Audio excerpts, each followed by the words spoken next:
E aí, pessoal, tudo bem com vocês? Dou mais uma vez as boas-vindas aqui no Renologia. Eu sou o professor Tiago Renó e o vestibular da Universidade Federal de Uberlândia está chegando. E como de costume, aqui no canal vamos responder algumas questões dessa prova para ajudar aquele que vai prestar a se preparar. Uma coisa importante a dizer, são 4 vídeos especiais para a UFO. Os 2 primeiros com a prova geral, que vale para todos os cursos, sendo o primeiro dia com questões objetivas e o segundo com questões dissertativas. Depois nós faremos a mesma coisa com o vestibular de medicina, tendo o primeiro com questões objetivas e o segundo com questões dissertativas. Para você que está se preparando para essa prova, nós temos outros vídeos também de edições anteriores. Eu estou deixando aqui para vocês o link na descrição com esses vídeos e também o PDF das provas, que a gente vai responder as provas do ano passado, no meio do ano passado. O PDF com as provas também está disponível, beleza? Agora, sem mais demora, nosso ritual padrão. Se você é novo, é nova por aqui, seja bem-vindo, seja bem-vinda. Aproveita e inscreva-se no canal, ative o sininho das notificações, deixe o seu like, o seu comentário para ajudar o canal a crescer. Pega papel e caneta, baixa o PDF, porque é hora do estudo.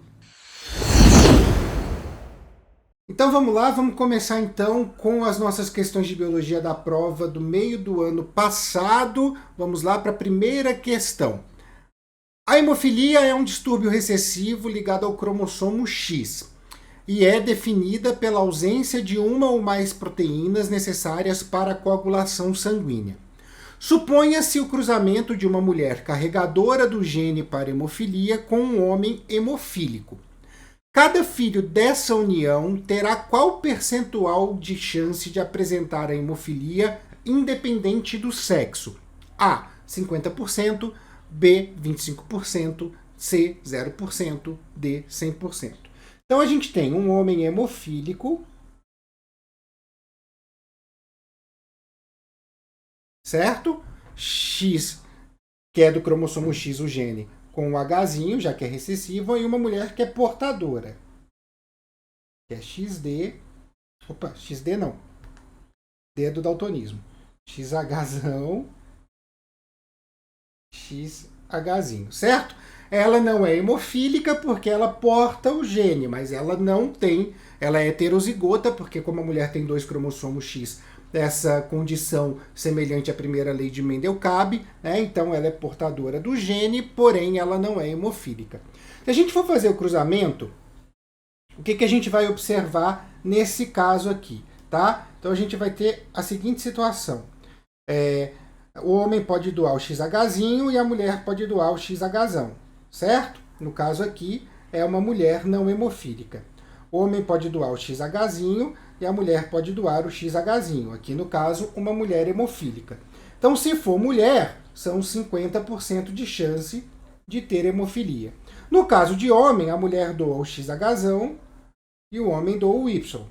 A mulher doa o XHzinho e o homem doa o Y. Então, 50% de chance de apresentar hemofilia. Nesse caso, tanto para uma filha quanto para um filho, as chances de ter hemofilia é de 50%. Então, nossa resposta é a resposta A, beleza? Bem facinho, essa aí é um presentinho para todo mundo, tá? Foi de graça para vocês. Vamos lá para a questão número 2. Uma questão de ecologia. Ecólogos interessados nas dinâmicas das pirâmides ecológicas em ecossistemas terrestres e aquáticos fizeram 4 afirmações sobre pirâmides de energia, de biomassa e de números, durante um debate sobre fluxos de energia nos níveis tróficos. O ecólogo 1 diz: as pirâmides de energia sempre têm aspecto convencional, revelando fluxo unidirecional de energia e sua progressiva dissipação ao longo das cadeias alimentares. Isso é uma afirmação correta, porque a gente sempre tem o maior nível de energia concentrado em quem produz a energia, nos produtores, então na base da pirâmide. E aí, à medida que essa energia vai sendo consumida, né, ela vai passando para os determinados níveis tróficos, ela acaba sendo gasta pelos próximos níveis tróficos, afinal de contas, quem está consumindo, consome, né? Ela adquire a energia do nível anterior porque precisa para poder sobreviver. Então, acaba tendo gasto de energia. Então, a gente sempre tem o maior nível na base e vai diminuindo esse nível de energia até o topo. Tá ok? Tá certa. Ecólogo 2. Em comunidades aquáticas, a biomassa dos produtores, representados por bactérias autotróficas e algas unicelulares, é menor que a dos consumidores primários, representados pelo zooplâncton e por pequenos peixes. A base da pirâmide, portanto, é mais estreita que o retângulo correspondente ao nível trófico superior. Por que isso? Tá? Isso está correto. Por quê? Porque o fitoplâncton, nesse caso, que a gente está falando aqui dessas algas e dessas bactérias autótrofas, eles têm uma vida muito curta e uma reprodução muito rápida. Então eles não acumulam biomassa, tá? Então realmente a biomassa desses organismos é menor que a biomassa do zooplâncton, tá? Então também está correto. Ecólogo 3. As pirâmides de números podem assumir forma invertida quando o produtor é uma grande árvore, por exemplo, cujas folhas são devoradas por 300 lagartas de borboletas que fornecem alimento a 20 aves. Também está correto. Uma árvore é um organismo gigantesco. Como a gente fala quando a gente fala de pirâmide de número, a gente está falando de uma pirâmide que representa o número de espécimes, né? A quantidade de espécimes. Uma árvore consegue alimentar 300 lagartas. Então, obviamente, a gente tem uma base bem estreitinha para o nível superior ser bem maior. Então, também está correta. Ecólogo 4. Em comunidades terrestres, em que os produtores são geralmente plantas de ciclo relativamente longo, a pirâmide de biomassa tem base estreita e ápice largo. Aí é a diferença que a gente viu do ecólogo 2. Nesse caso, uma planta de ciclo longo, tá? Ela guarda biomassa porque ela não se reproduz rapidamente, ela não tem vida curta. Então isso está errado, porque a biomassa dessa planta é grande, ela é relativamente grande a ponto de não deixar a base da pirâmide estreita, de deixar a base da pirâmide maior que o nível trófico subsequente. Então, a gente tem o ecólogo 1 correto, o ecólogo 2 correto, o ecólogo 3 correto e o ecólogo 4 incorreto. Vamos ver aqui a pergunta. Assinale a alternativa que apresenta o ecólogo que cometeu um engano em relação à sua afirmação. Bem, nós estamos falando aí do ecólogo 4, a alternativa então é a C, beleza? Próxima questão, questão 3. Uma questão de citologia. O citoesqueleto celular é formado por 3 tipos principais de fibras. O quadro abaixo apresenta os tipos de fibra, a estrutura e as subunidades proteicas. Então, tipo de fibra: microtúbulo, estrutura tubos ocos, subunidade proteica tubulina. Tipo de fibra: microfilamento, estrutura 2 fibras intercruzadas de actina e a subunidade proteica é a actina. Tipo de fibra: filamentos intermediários, estrutura proteínas fibrosas super enroladas em cabos e a subunidade proteica a queratina.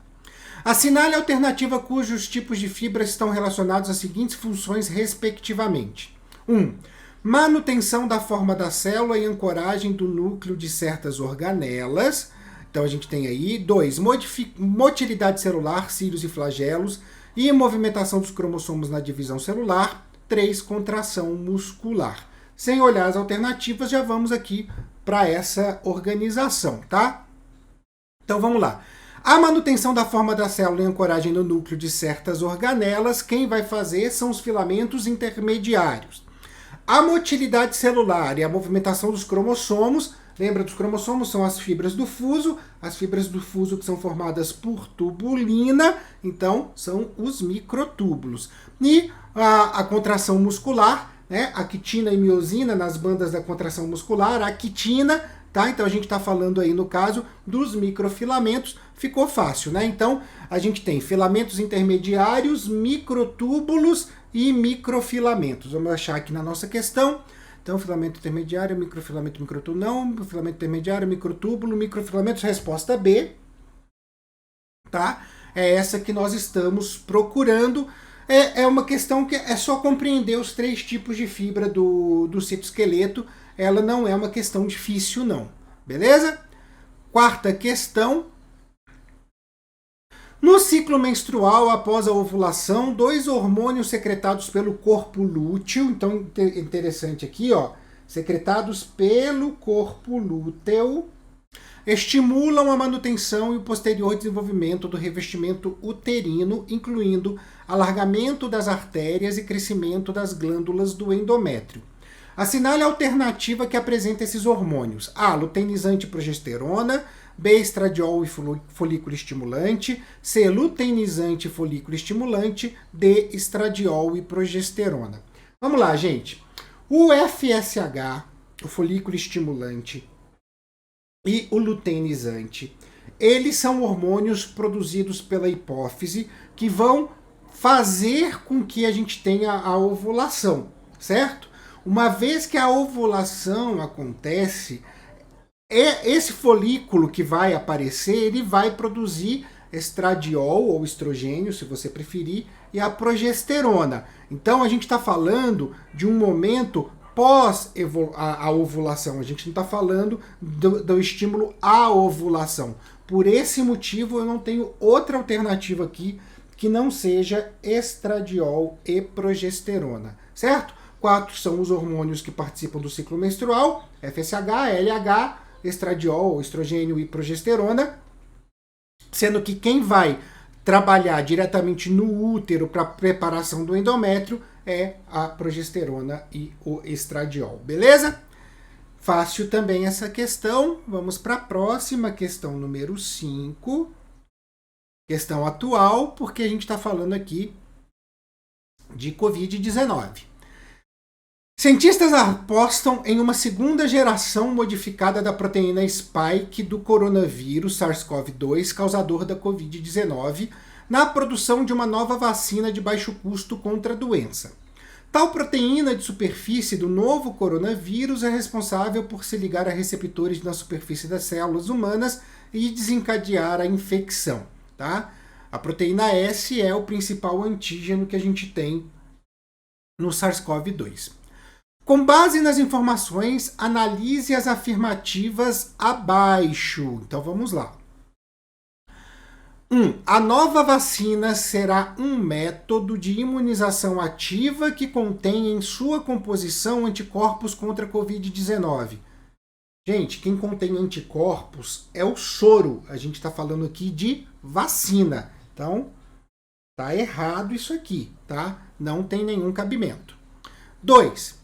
A proteína de superfície spike do novo coronavírus será empregada como antígeno, reconhecido como externo pelo sistema imunológico e servirá de alvo para a produção dos anticorpos. É exatamente assim que a vacina funciona, gente. Tá? Então eu apresento para o sistema imunológico um antígeno, esse antígeno vai ser reconhecido como um corpo estranho pelo sistema imunológico e o sistema imunológico então vai produzir anticorpos contra ele. Perfeito, está corretíssimo. Vamos lá. 3. A nova vacina, em razão da gravidade da pandemia, conterá como imunizante uma variante modificada do coronavírus, inativado ou atenuado, como forma de estimular o sistema imunológico. Muita atenção nessa aqui, tá? Porque existe esse tipo de vacina, tá? Existe esse tipo de vacina, que é a vacina de vírus atenuado. Beleza, a própria Coronavac, ela é assim. Mas o enunciado traz a questão da proteína. Nós não estamos usando o vírus, e sim usando a proteína. Então, o enunciado já diz que essa afirmativa está errada, mas ela é bem boa para confundir a pessoa que está resolvendo a prova, tá? Porque vacinas de vírus atenuado existem, beleza? E 4. Na nova candidata à vacina, a resposta imune será induzida pela proteína de superfície do novo coronavírus, tá vendo? Uma acaba negando a outra, né? A 4 e a 3, que se liga a receptores de superfície das células humanas, desencadeando a infecção. É exatamente isso, tá? Então, é uma vacina baseada na proteína, não no vírus atenuado. Então, a gente tem a 2 e a 4 como alternativas corretas, a 1 e a 3 como alternativas incorretas. Assinale a alternativa que apresenta a afirmativa correta. A, 2 e 4, já achamos. B, apenas 1 e 3. C, 2 e 3. D, 1 e 4. Aqui, se você não pegar a ideia da proteína, você corre o risco de marcar C, 2 e 3. Então, existe aí essa pegadinha para vocês nessa questão. Vamos lá para a questão número 6. A oogênese inicia-se no embrião feminino com a produção da oogônia. A oogônia divide-se, mas cessa o processo antes do nascimento do indivíduo. No nascimento, a criança do sexo feminino já apresenta nos 2 ovários cerca de 1 a 2 milhões dessas células que vão retomar o processo de divisão celular na puberdade. Perfeito. Mas uma questão que, de certa forma, envolve aí o ciclo menstrual. A divisão celular que ocorre na célula formada é a 1, o nome da célula formada é a 2, na puberdade a divisão celular retomada é a 3, que formará o gameta 4. Então vamos lá, o que eu vou usar aqui? Eu tenho aqui as seguintes alternativas. A, meiose, ócito primário, mitose, diploide. B, mitose, ócito secundário, meiose, diploide. C, mitose, ócito primário, meiose e haploide. D, meiose, ócito secundário, mitose e haploide. Vamos lá. Essa questão é muito simples da gente identificar já 2 distratores na hora, sem ter nenhum problema, sem ter nenhuma dificuldade. Olha só, a gente está falando de seres humanos, certo? Mamíferos. E eu tenho aqui, ó, gameta. Gameta.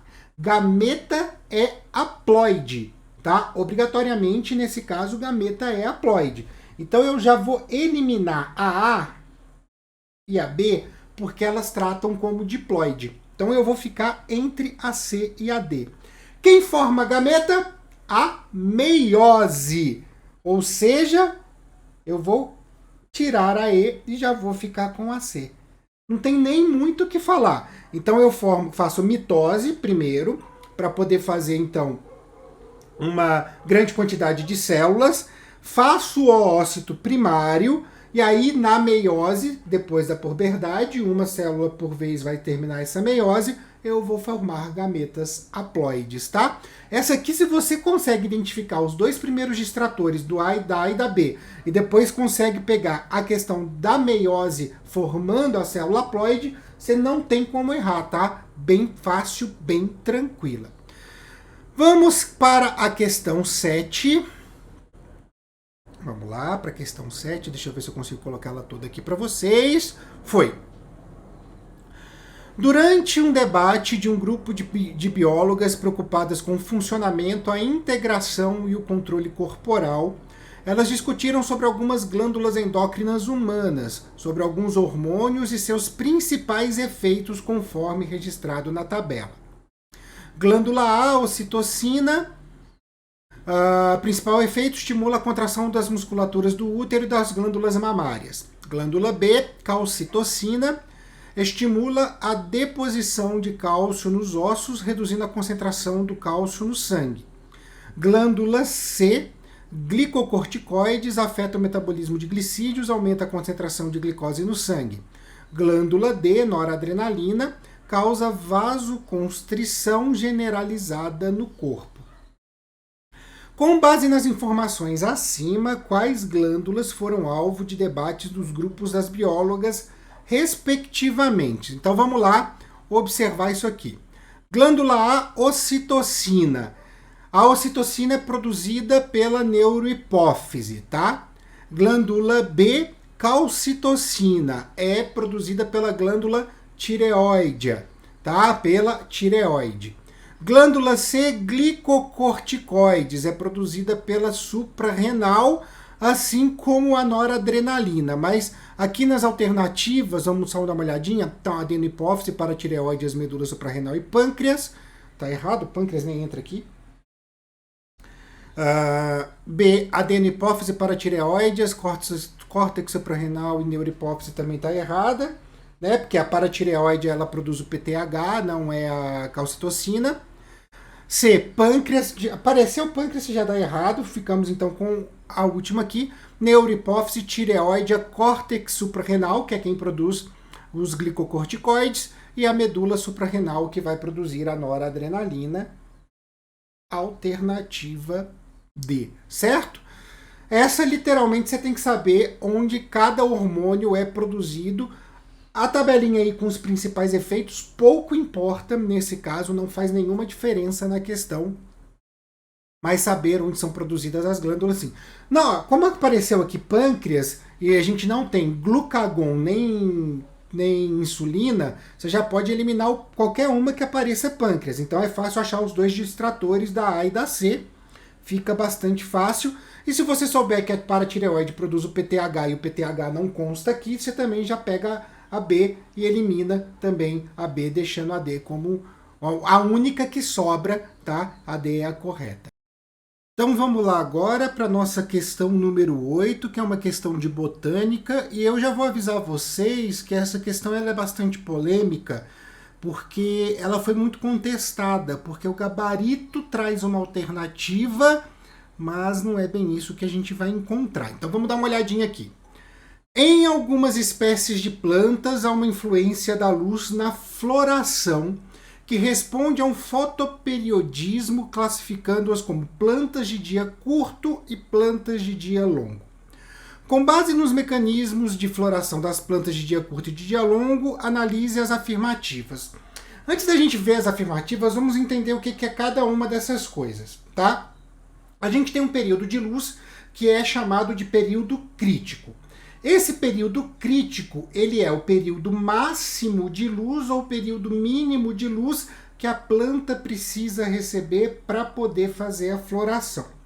As plantas de dia curto florescem quando recebem luz num período igual ou menor que o período crítico. Então, se eu tiver um período crítico de 10 horas, ela vai florescer quando eu tiver até 10 horas de luz, certo?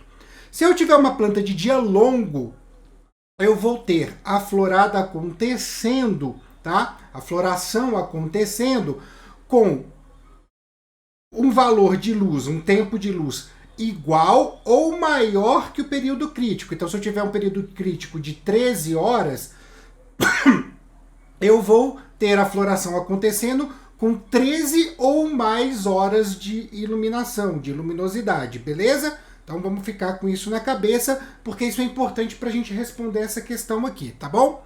Então vamos lá. Afirmativa 1. Uma planta com fotoperíodo crítico de 12 horas, que não floresce em um regime de tratamento de 10 horas de luz, 4 horas de escuro, flash de luz e mais 10 horas de escuro, pode ser classificada como planta de dia longo. Importante, ela não floresce, opa, cadê minha canetinha? Não floresce a um regime de tratamento de 10 horas. 10 horas é um regime inferior a 12. Se ela não floresce com um tempo menor, ela é uma planta de dia longo. Então, correto. 2.